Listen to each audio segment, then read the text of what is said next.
Exhibition 2, we're obviously going to get a great test. We're really excited to be helping the people of Maui and Lahaina and that island. Obviously, it's something that has been a huge part of college basketball for decades, and we want to make sure that we're doing a little bit to help them.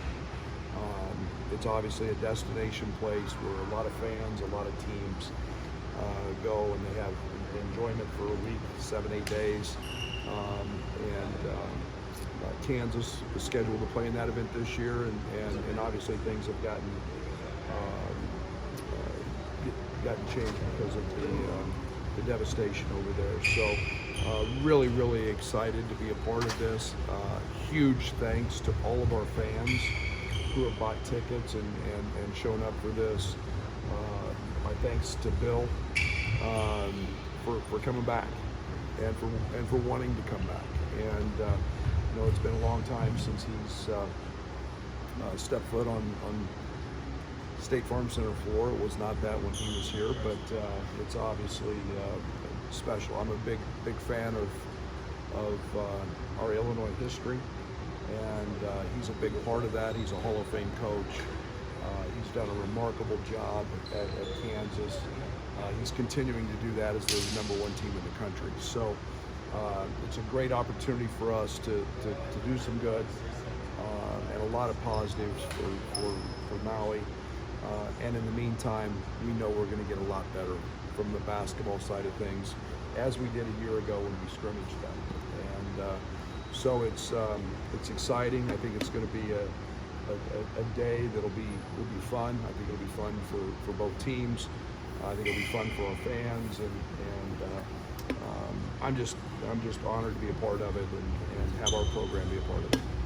With Bill coming back, it seems like your friendship has helped build a bridge, essentially, like Gordyville, and then him coming back for this. How does that feel, and what do you hope this return looks like for him? Yeah, I hope he enjoys it. I'm pretty sure he will. I think he had a great time at Gordyville and our Coaches versus Cancer event. We had 1,500 there that night, and he came back. I think it meant a lot to him. He came back a week after winning a national championship, and there was a lot of parades, I'm sure, and celebrations that he could have been at, and he chose to come back and support Coaches versus Cancer, but more importantly, come back to a place that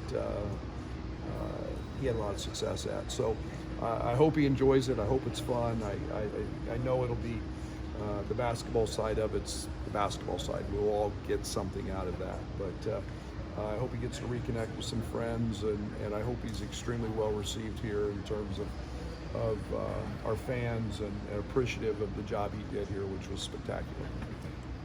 Competitors like to compete. Is there any element where you have to tell your guys, pump the brakes a little bit because it's an exhibition, or do you let them run? No, you want to find out.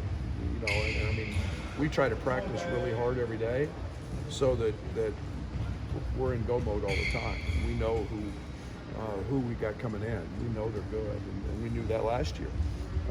You're looking. We're still searching.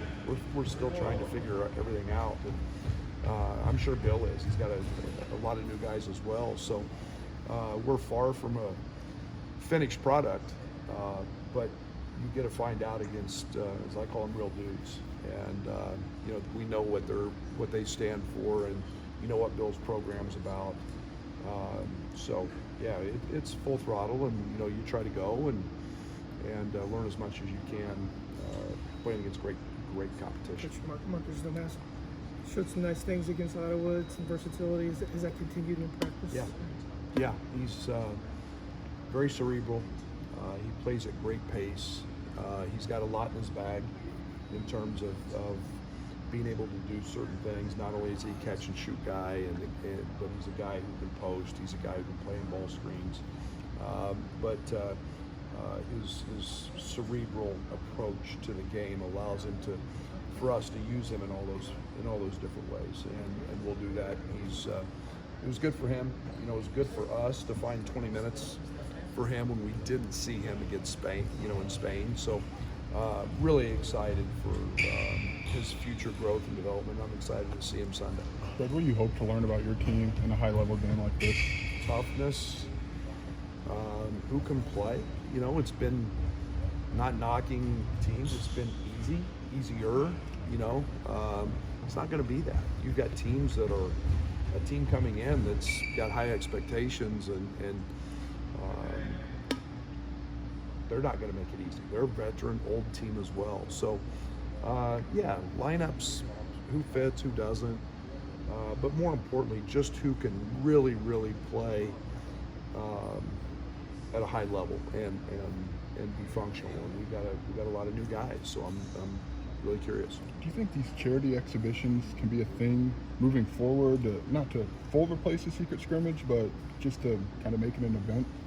Yeah, I mean, I think you don't want to overkill, and I mean, you know, I think this is a cause that just has touched so many in basketball, and especially at the Power 5 level. So many teams have been over there, and you know, I think Bill played in one a few years ago. We played in one when I first got here. I love the secret scrimmages because you actually can coach and stop things. You can play a little longer. You can play different segments.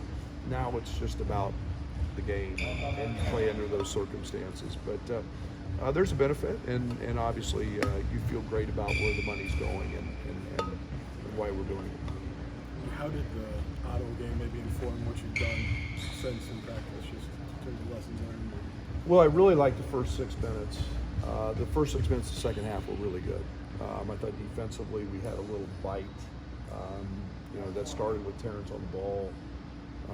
He was really controlled that game from that standpoint. Beyond that, it got a little sloppy, and we got pretty much any shot we wanted. But I didn't take a ton offensively out of it, just because we got a lot of stuff pretty easy. We didn't have to go deep into the clock. I'm really excited to see that. But you know, I liked our pace. I liked, you know, getting guys minutes, and now it's you know, like I said, it's another learning opportunity on Sunday. What's a matchup against Kansas do for freshmen? Do you expect it to be an eye-opening experience for them? You know, I don't think it's as much as it used to be. These guys all know each other. They all play against each other on the circuit. And, yeah, I mean, Kansas is, I mean, you know, we scrimmaged them last year. You know, it's not, we know they're good. We have tremendous respect for their program. We were in the same region with them. We both lost to the same Arkansas team. Yeah, I mean, it's great though to see those guys play against organized veterans. And I say organized because it's not, you know, it's a team that's well focused and dialed into what they do. And you know, so we got to counter that, and that experience will be great for them. What can a matchup with Hunter do for Dane just as he continues to develop at this level? Yeah, I mean, I think he was first team All-American, rightfully so. You know, he's a guy that's very big. He's a very skilled player. He's developed into a very good three-point shooter. He's a guy that you know, defensively, his size is a wall. He's got a presence there, and you know, when you see somebody like that right out of the jump, you've probably seen it as good as it's going to get, and so it's great for Ian Coleman and Amani and all those guys to have to guard him and see how strong he is and big he is, and then, you know, figure out how to function on the offensive side as well. Juwan Harris, the point guard, against your ball handlers. What are you looking for out of that one, and what's the test there? Yeah, I mean, he's I don't know, 1 or 2, maybe 3 in the country in terms of point guards. He's old. He's a deceptively good shooter. He shot 41%. He's a guy that I think in one of their foreign games had 25 or 7. You know, he's crafty in ball screens. Defensively, he's very handsy. He's got great anticipation. He's just a really good college point guard, and you know, he does it with his intellect and his anticipation, and So we've got to be good on him. We've got to make his reads tough, and then we've got to make his